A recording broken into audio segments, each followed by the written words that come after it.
Estamos hoy en el 10º libro de la Biblia, segundo libro de Samuel.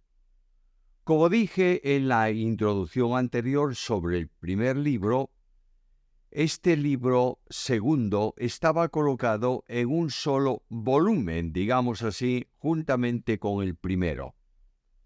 Por tanto, lo que se dijo en el programa anterior acerca del primer libro de Samuel es válido también para este segundo. Este libro continúa con la vida del rey David, relatando su experiencia, esto es, sus victorias y también sus derrotas. David era el rey de un pueblo dividido y derrotado, como había quedado a consecuencia de la acción de su antecesor Saúl, que fue poco a poco transformándose en una unidad nacional, fundando las bases de un solo reino poderoso entre las naciones que culminaría más tarde el que le sucediera en el trono, que era su hijo Salomón. El relato histórico pone de manifiesto la fe que David tenía en Dios, como se hace notar en la dependencia que le vinculaba con él en las decisiones más importantes de su reinado, consultándole lo que debía hacer. Miremos capítulo 2, versículo 1. Después de esto aconteció que David consultó a Jehová diciendo: subiré a las ciudades, etcétera, etcétera.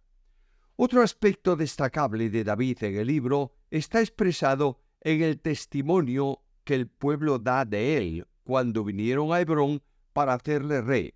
Ya en tiempos de Saúl conducía a los ejércitos de Israel. Era además el rey que Dios había escogido.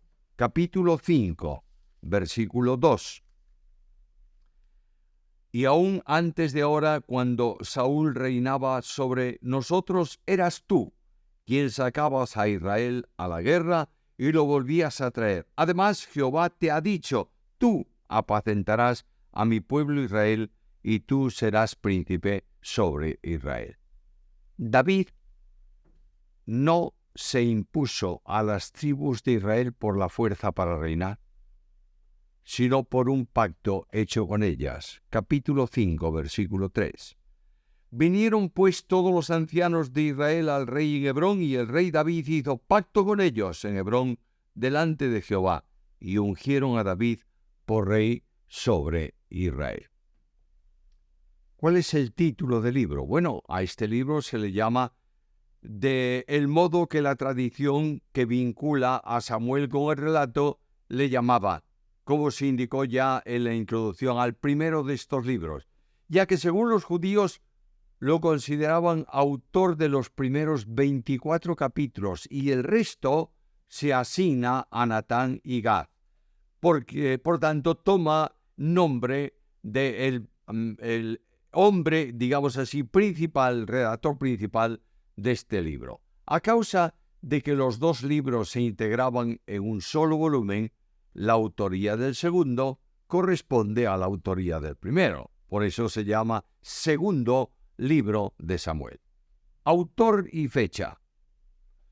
No cabe duda que Samuel no pudo haber escrito los relatos de los hechos ocurridos después de su muerte, a partir del capítulo 25 del primero de Samuel.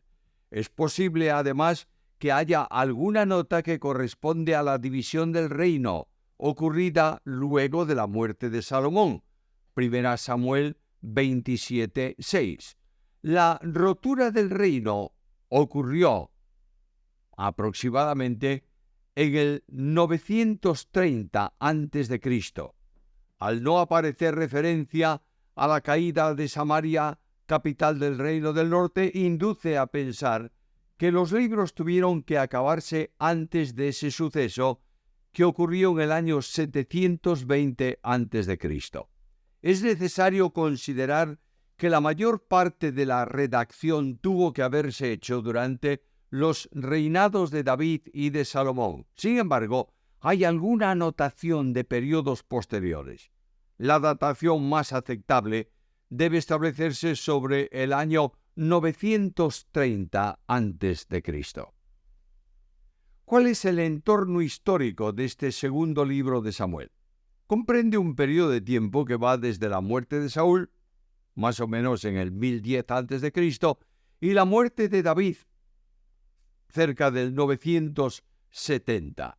Es un tiempo de 40 años en el que se une a todas las tribus de Israel en una sola nación. Bajo la acción de David, bajo la dirección y conducción divina, trajo la consecuencia de convertir a Israel en un potente estado de aquel tiempo que ejercía dominio sobre las naciones de su entorno.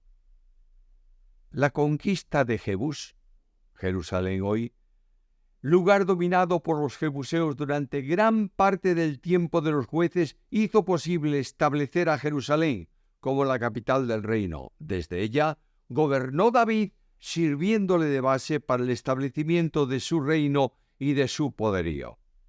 Los filisteos, que habían dominado totalmente en el territorio en que estaban asentados, fueron despojados de su potencia y reducidos a vasallos de Israel durante el reinado de David y de Salomón.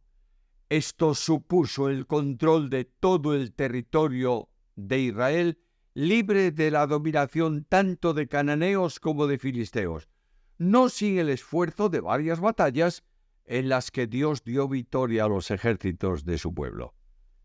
La relación de estas acciones militares está reseñada en el capítulo 8 de este segundo libro. A consecuencia de estos combates, de estas acciones militares y de la continua presencia de un ejército numeroso, bien armado y entrenado, situado en todo el territorio, unido también a la debilidad de los que estaban en los reinos de Mesopotamia y también de Egipto, Israel alcanzó una posición de poder semejante a la de cualquier otro de los reinos de su entorno. ¿Cuál es el propósito de este libro? El relato de este segundo libro de Samuel completa el que comenzó en el primero, que hace una reseña histórica del establecimiento del reino de Israel en la dinastía que Dios había escogido para ello, la dinastía de David. Se destaca que el tema principal del libro no es tanto el dar datos sobre la vida del segundo rey de Israel, sino más bien manifestar la acción divina en el engrandecimiento de este reinado. De ahí la narración del rechazo de Dios del primer rey Saúl y la elección divina a que llevó a David al trono desde su trabajo como pastor de las ovejas de su padre. No puede olvidarse los graves problemas personales que David tuvo en relación con la fidelidad de la vida conforme a lo que Dios había establecido.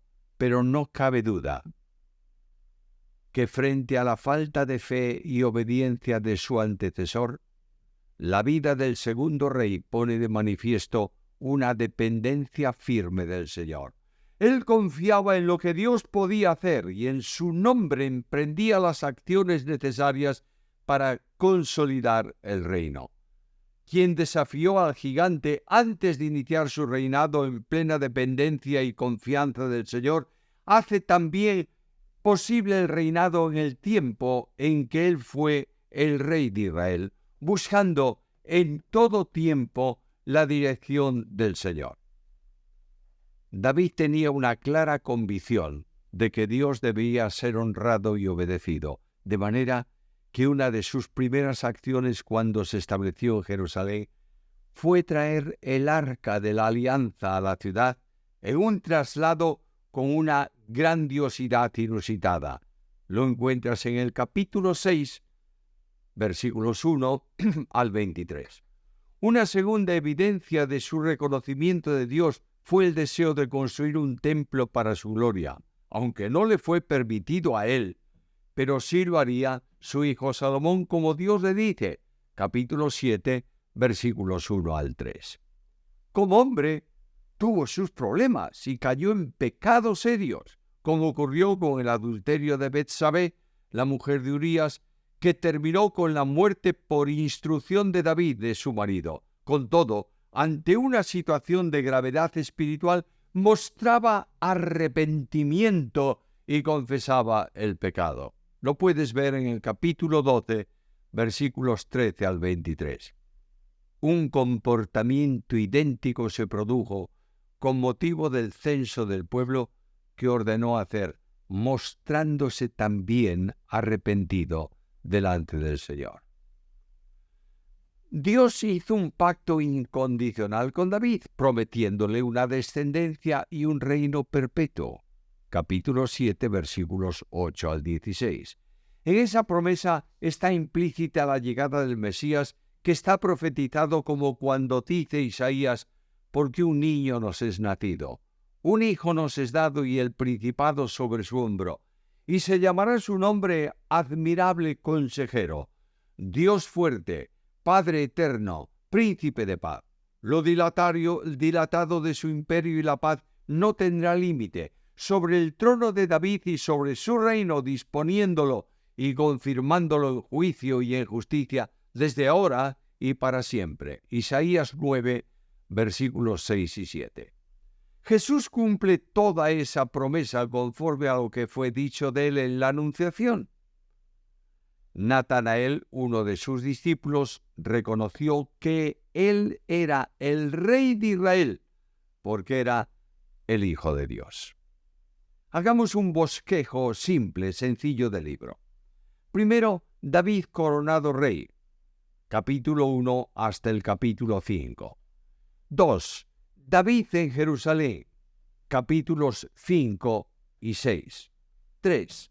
El pacto de Dios con David, capítulo 7. 4.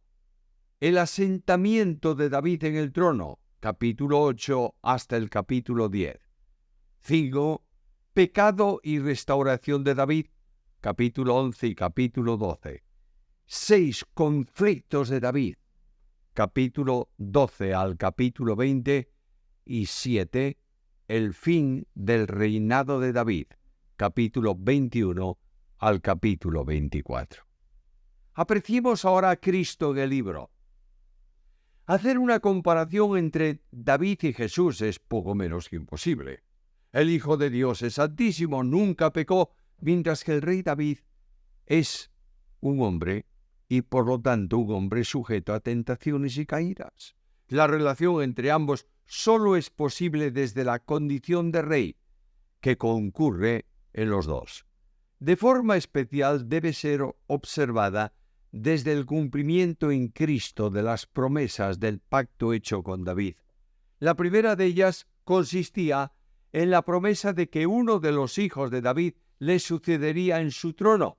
Capítulo 7, versículos 8 al 12. Sin embargo, pareciera que la promesa no tuvo cumplimiento luego de la cautividad, pero al acudir al anuncio del nacimiento de Jesús, coinciden ambas cosas en el que iba a nacer. Primeramente era hijo de David, descendiente del rey de Israel, como se manifiesta en la genealogía de Lucas.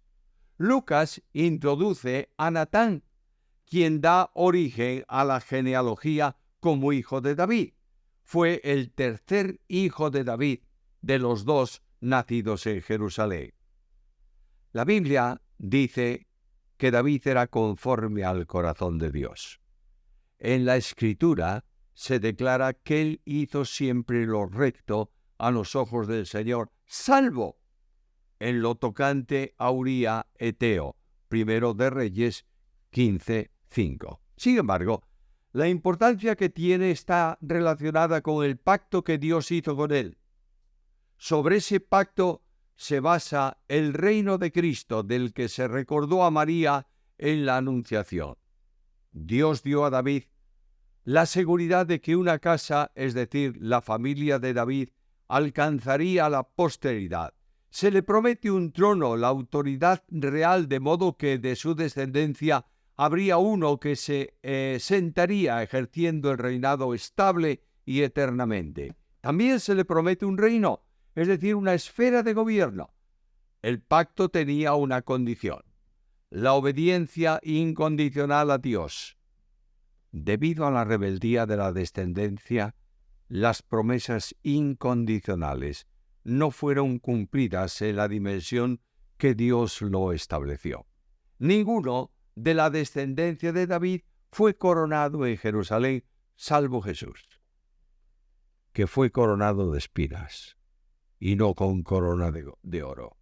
El pacto con David le fue confirmado por el juramento de Dios y reiterado a María por el ángel diciendo que sería inmutable. Dios dará el trono de David a Jesús, el descendiente final de la genealogía establecida en el Evangelio. Cristo cumple plenamente la promesa hecha a David en cuanto a que uno de su descendencia se sentaría en el trono para siempre. Otra promesa es la perpetuidad del reino. De esa manera se lee en la Anunciación: Este será grande y será llamado Hijo del Altísimo, y el Señor Dios le dará el trono de David su padre, y reinará sobre la casa de Jacob para siempre, y su reino no tendrá fin. Lucas 1, 32, 33.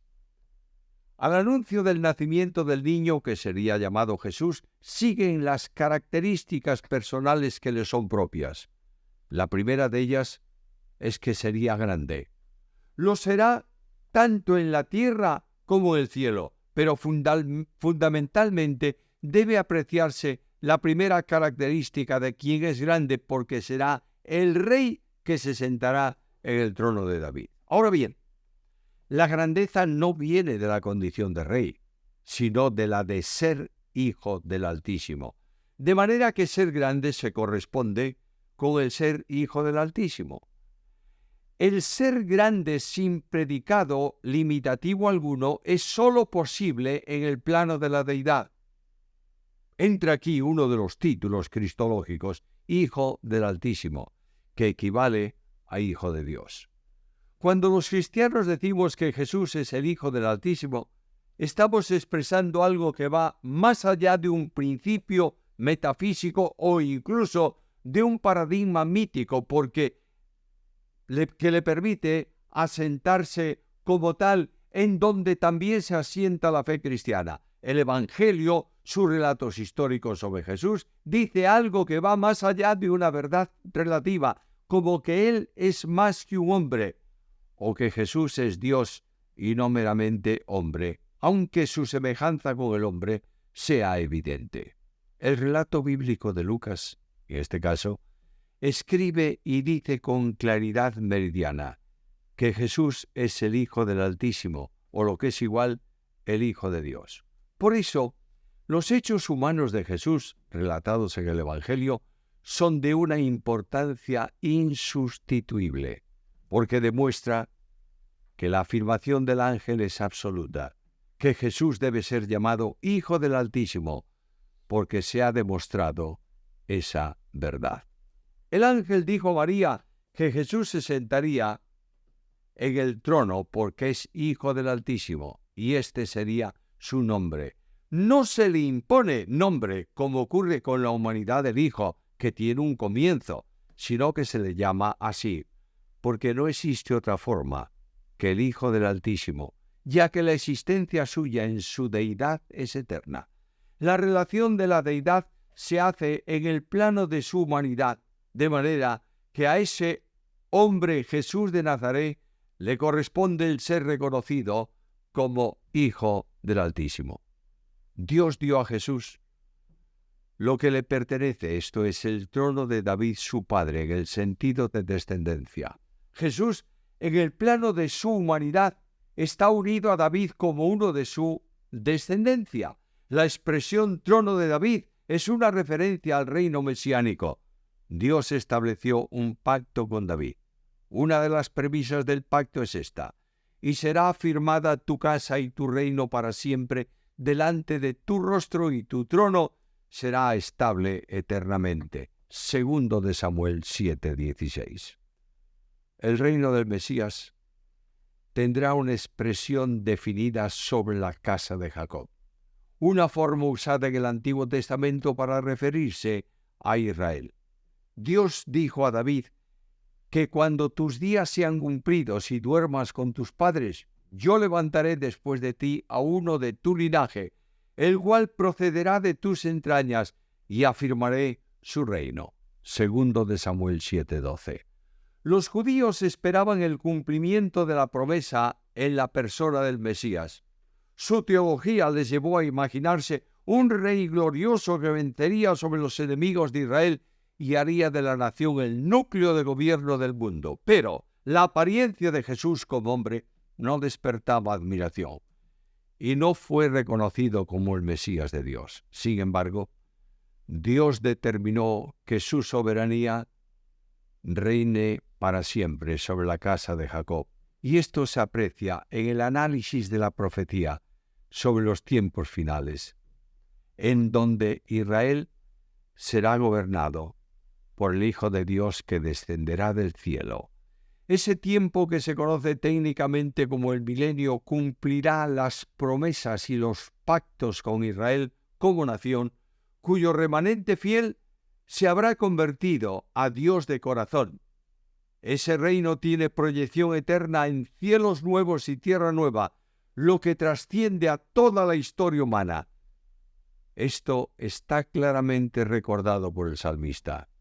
No olvidaré mi pacto ni mudaré lo que ha salido de mis labios. Una vez he jurado por mi santidad y no mentiré a David. Su descendencia será para siempre y su trono como el sol delante de mí. Como la luna será firme para siempre y como un testigo fiel en el cielo. El profeta Isaías anuncia que lo dilatado de su imperio y la paz no tendrán fin. Sobre el trono de David y sobre su reino, disponiéndolo y confirmándolo en juicio, en justicia, desde ahora y para siempre.